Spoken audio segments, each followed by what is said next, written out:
This woman, her name is Tally, walked out on her two young children and her husband of 10 years because she said she felt invisible. She packed her bags while her kids were at school, took money from their joint bank account, and moved straight into her drug dealer's apartment. Now, 3 years later, she only gets to see her babies every other weekend under strict supervision, while her ex-husband has rebuilt his entire life with another woman who her own daughter calls a better cook than she ever was. But here's what makes this story even more heartbreaking. Tally still believes she made the right choice. I'm Emma, and today on Mrs. Emma, I'm bringing you a story that will make you question everything you thought you knew about marriage, motherhood, and the consequences of chasing happiness at any cost. Let me take you back to where this all began.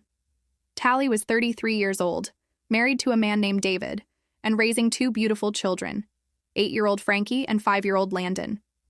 On paper, they looked like the perfect American family. David worked full-time at a distribution center, bringing home steady money. Tally worked part-time at a medical clinic while managing the household. They had a roof over their heads, food on the table, and 2 healthy kids. But behind closed doors, Tally was drowning. She described her life as a relentless cycle that never stopped spinning. Every morning started the same way.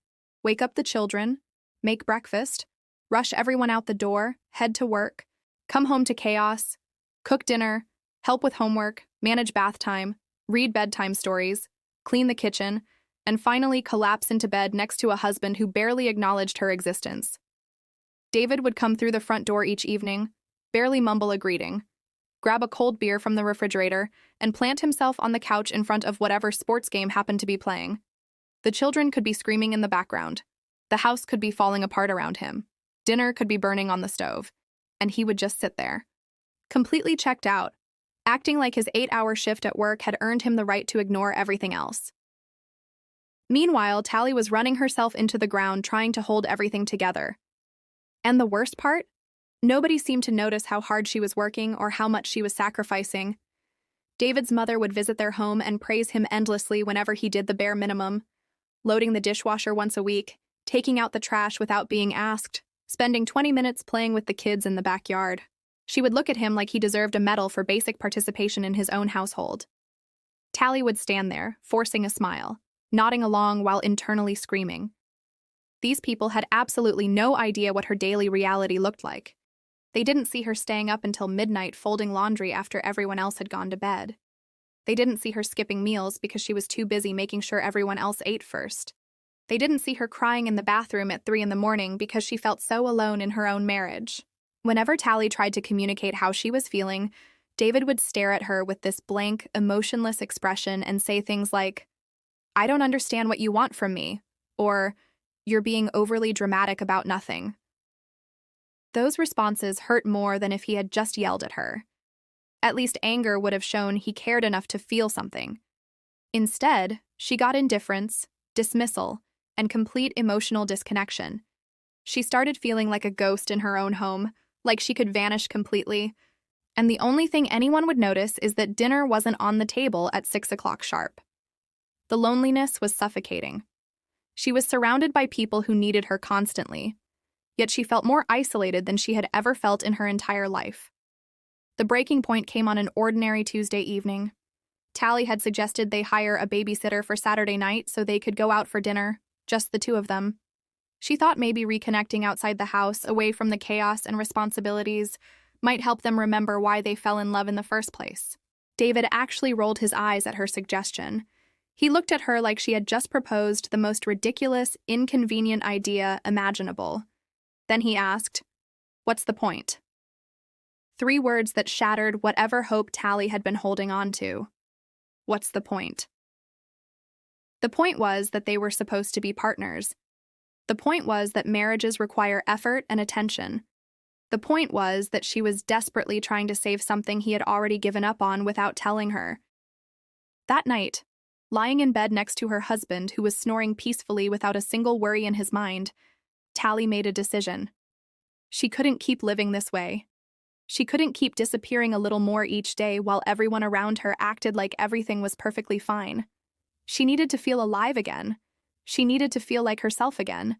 She needed to feel like she mattered to someone, anyone. That's when her mind drifted to Sean. Tally had met Sean a few weeks earlier at a gas station after yet another argument with David about money. David had just purchased some expensive power tool for his garage, spending hundreds of dollars on something he wanted, while Tally was still wearing jeans with holes in them because replacing her worn-out clothes wasn't considered a priority. She was standing by her car, frustrated and defeated, when this younger guy, probably in his late 20s, approached her. He had noticed her struggling with her vehicle and asked if she needed help. Turned out, she had been having problems with her starter for weeks, and Sean knew exactly what was wrong. He explained the issue clearly, gave her practical advice, and offered to fix it for her at a fair price. But more importantly, he listened to her. Actually listened. He asked questions about her life, remembered details from their conversations, and made her feel like what she had to say actually mattered to someone. The contrast between Sean's attention and David's indifference was striking. When Tally mentioned meeting someone who could help with the car repairs, David barely looked up from his phone. He just shrugged and said, "Whatever's cheapest." That response confirmed something painful. Her own husband couldn't care less about making her life easier or showing any interest in her daily struggles. Tally started texting Sean more frequently. At first, it was genuinely innocent, questions about the car, casual small talk, nothing inappropriate. But gradually, those conversations became the highlight of her day. Sean would ask how her shift at the clinic went. He would remember that she had been stressed about her daughter's upcoming school presentation and follow up to ask how it went. He would send her funny memes that made her laugh out loud for the first time in months. For the first time in years, Tally felt like someone saw her as an interesting, valuable person, rather than just a wife and mother who existed to serve everyone else's needs. Sean made her feel beautiful, intelligent, and worth spending time with. He would tell her she deserved better than what she was getting at home. And honestly, she was starting to believe him. The relationship with Sean escalated faster than Tally had expected.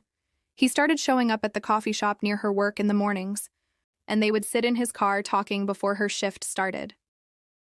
He would bring her small, thoughtful gifts, her favorite candy bar, a coffee from the expensive place across town, a book by an author she had mentioned liking once in passing.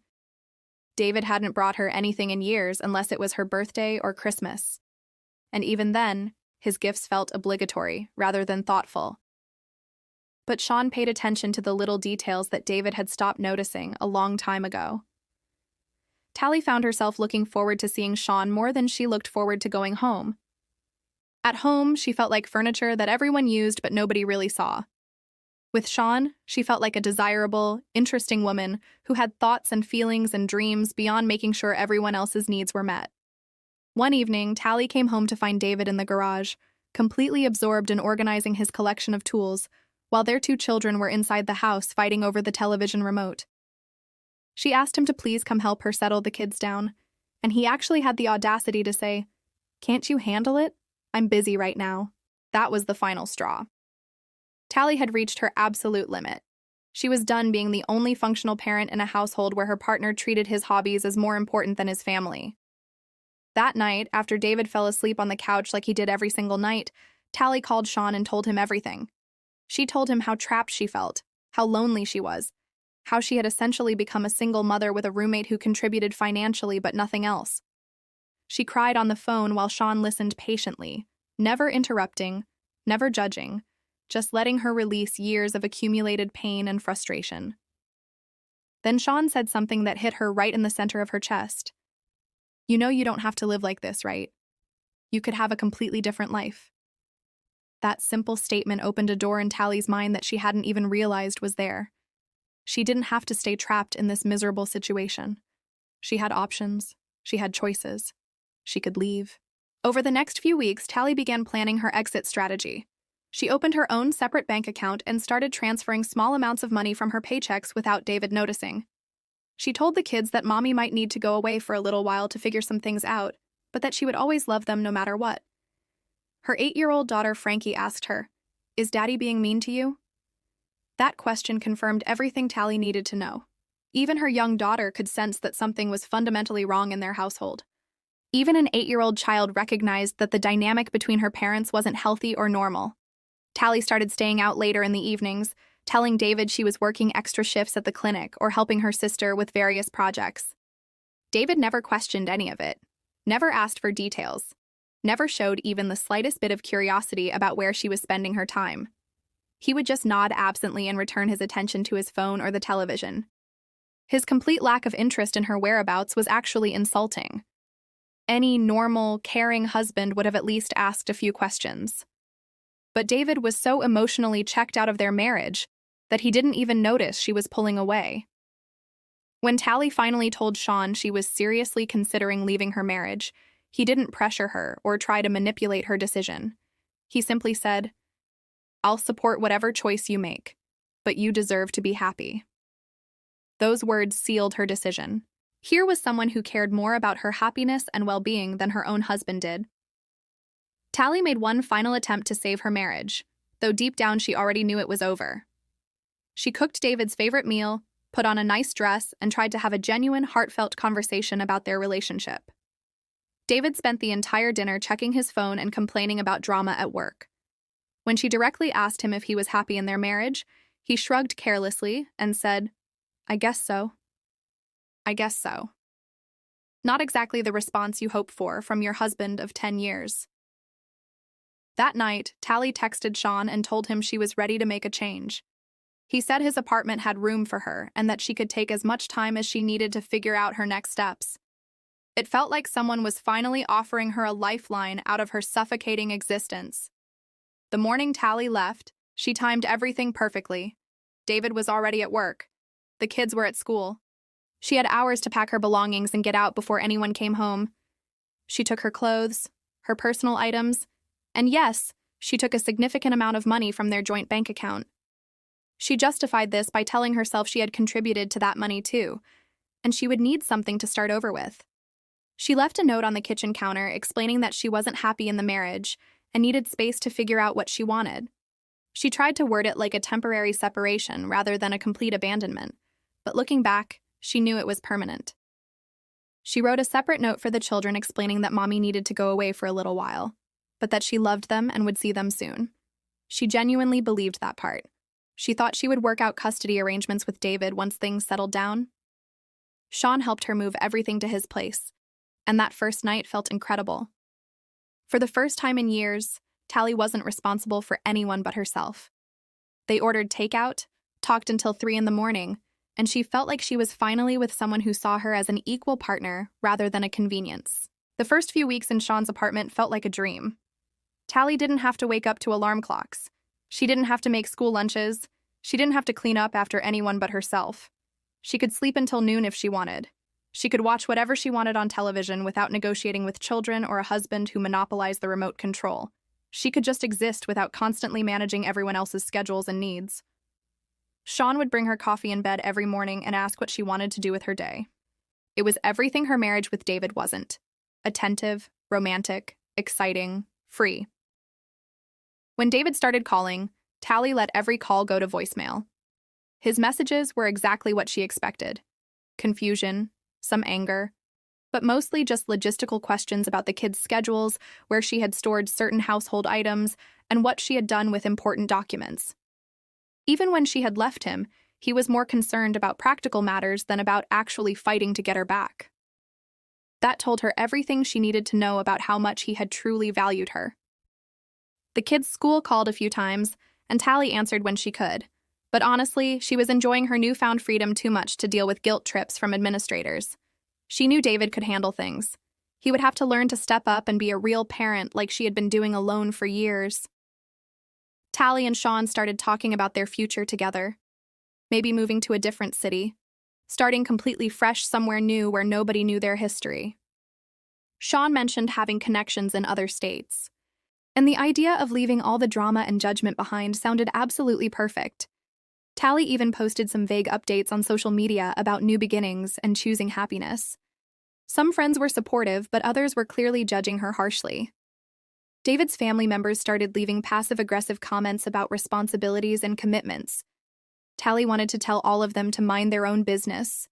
They had no idea what her marriage had really been like or how utterly miserable she had been for years. The funny thing was, she had expected David to fight harder for her. She thought he might show up at Sean's apartment, demand she come home, maybe even get emotional about losing her. But he didn't. He just handled the practical arrangements and moved forward with his life, which honestly hurt her feelings more than she wanted to admit. It confirmed that she had been right to leave. He didn't value her enough to fight for their marriage. But then things started falling apart faster than Tally could have predicted. Sean's business, which she had never fully understood, turned out to be way more complicated and dangerous than he had let on. Suddenly, there were sketchy people showing up at the apartment at all hours of the night. Strange phone calls that Sean would take in another room. An atmosphere of tension and nervousness that made Tally increasingly uncomfortable. When she asked him about what was really going on, he would get defensive and tell her she was being paranoid and controlling. Sound familiar? She was right back to feeling like she couldn't ask legitimate questions without being made to feel like she was the problem. The honeymoon phase ended abruptly when Tally realized she had simply traded one set of problems for a different set of problems. Sean started treating her less like a cherished girlfriend and more like a roommate who happened to share his bed. He would disappear for hours without any explanation. When she would ask where he had been, he would accuse her of being possessive and suffocating. The irony of the situation wasn't lost on Tally, but she was in too deep now to back out easily. Her part-time position at the medical clinic ended when she stopped showing up consistently. She had been calling in sick or leaving early to spend time with Sean, and eventually they just stopped putting her on the work schedule. She was burning through her limited savings faster than she had planned, and Sean wasn't exactly offering to support her financially. When she brought up her money concerns, he would make jokes about her being high maintenance or suggest she find another job. Meanwhile, according to the children during their phone calls, David was handling everything at home by himself. And apparently, he was actually doing a surprisingly good job. Frankie mentioned that Daddy had learned to make pancakes from scratch and that he had been reading to them at bedtime every single night. Part of Tally was annoyed that he was suddenly capable of being an engaged, attentive parent when she wasn't there to do everything for him. Where was all this effort when she had been begging for help for years? The worst part was how people started treating Tally once word got out about what she had done. Her family was deeply disappointed in her. Her friends were taking sides, and most of them chose David's side. She felt like everyone was judging her without even trying to understand what she had been going through. Her sister actually had the nerve to tell her she was being selfish and needed to think about her children. Easy for her to say. She wasn't the one who had been suffocating in a dead marriage for years. David filed for divorce much faster than Tally expected, and he was asking for full custody of both children. His lawyer painted a picture of Tally as an unstable woman who had abandoned her children for drugs and chaos. That characterization wasn't fair. She had left because she was desperately unhappy, not because she didn't love her kids. The custody hearing was an absolute nightmare. David showed up looking responsible and stable, wearing a nice suit, talking eloquently about maintaining routines for the children and providing consistency in their lives. Tally looked like the flaky mother who had run off with her drug dealer. David's entire family was there supporting him in the courtroom, while Tally sat alone because Sean had some urgent business to handle and couldn't make it. The judge barely seemed interested in listening to her side of the story. Everyone acted like wanting to be happy and fulfilled was some kind of terrible crime. Tally tried to explain that she had been deeply depressed and completely neglected in her marriage, but her words came across like she was just making excuses for inexcusable behavior. When they asked specific questions about her current living situation and her boyfriend's occupation, she had to be vague and evasive, which made her look even worse. David was awarded temporary full custody, and Tally was granted supervised visitation twice a week to see her own children, like she was some kind of dangerous threat to their well-being. The supervised visits were absolutely humiliating. Some court-appointed woman would sit in the room taking notes while Tally tried desperately to connect with Frankie and Landon. The kids were confused and hurt, constantly asking when she was coming home and why she couldn't just live with them and Daddy again. How do you explain to a 5-year-old child that sometimes adults make choices that seem right in the moment, but end up hurting everyone they love? 10 months after Tally had left her family, everything she had built her new life on completely crumbled. Sean got arrested, and suddenly she was living in an apartment that was being searched by police while she tried frantically to explain that she wasn't involved in his illegal business activities. They froze his assets, which meant Tally couldn't even access the money she had been borrowing from him to survive. She had to move back in with her sister temporarily, sleeping on a lumpy couch while her sister reminded her daily about how badly she had destroyed her life. The worst part came when Tally found out that David had started dating someone new. Her name was Rachel. And from everything Tally heard, Rachel was everything Tally wasn't. Patient, stable, nurturing, reliable. Frankie mentioned Rachel casually during one of their supervised visits, talking about how Rachel helped her with math homework and made really delicious homemade spaghetti. Tally wanted to be sick right there in the visitation room. This woman was living the life Tally had thrown away, and her own daughter was praising Rachel for doing the basic motherly things Tally used to do. David looked completely different when Tally saw him in court for the final custody hearing. He had lost weight. He seemed more confident and self-assured. He actually smiled when he talked about his new life. It was like leaving Tally had been the best thing that ever happened to him. His lawyer presented extensive evidence of Tally's unstable lifestyle, poor decision-making, and questionable choices, painting her as an unfit mother who had chosen drugs and chaos over her own children. The judge awarded David full custody with minimal visitation rights for Tally, every other weekend, supervised for at least the first year. Tally had essentially been demoted to being a stranger in her own children's lives. The final insult came when Tally learned that David and Rachel were planning to move to a much better school district. They were going to provide Frankie and Landon with the stable, loving home that Tally should have given them. Meanwhile, she was starting over at 34 years old with no job, no money, no home, and no realistic prospects for improvement. Her lawyer suggested she could fight the move. But realistically, what argument did she have? That her children shouldn't go to better schools and live in a nicer neighborhood because it would make her weekend visits less convenient? At the final custody hearing, David actually stood up and thanked Tally. He said that her leaving had forced him to become a better father and a better person. He said he was grateful for the opportunity to build a genuine, healthy life with someone who truly valued family. Tally sat there listening to him describe how much happier he and the children were now, and she realized with devastating clarity that she had lost absolutely everything while he had gained everything. The woman she had been replaced with was younger, prettier, and apparently everything Tally had failed to be. Her children loved Rachel. Her ex-husband was genuinely thriving. And Tally was sitting in a courtroom being told she was lucky to get a few supervised weekends per month with her own babies. Everyone painted Tally as the villain in this story. The selfish mother who abandoned her family. The unstable woman who chose excitement over responsibility. The cautionary tale about throwing away everything good in your life for temporary pleasure. But what nobody seemed to understand was that Tally had been suffocating in that marriage. She had made choices that seemed right at the time, even if they didn't work out the way she had planned or hoped. David got to be the hero who stepped up after his wife abandoned him. Meanwhile, Tally became the cautionary tale that mothers would tell their friends. Don't end up like her. Don't throw away your family. Don't chase happiness if it means losing everything. Here's what Tally wants you to know. She doesn't regret leaving David. She regrets how everything turned out. She regrets the consequences. She regrets losing her children. But she doesn't regret trying to find happiness when she felt like she was slowly dying inside her marriage. What she hates most is that David gets to rewrite their entire history like he was always some perfect husband and father, like he was attentive and supportive and engaged the whole time, when the reality is that he was emotionally absent for years. He contributed money, but nothing else. He treated her like a live-in assistant rather than a partner. Now David is living his absolute best life with someone new while Tally is paying the price for both of their failures. But sure, let everyone believe she's the only one who messed up.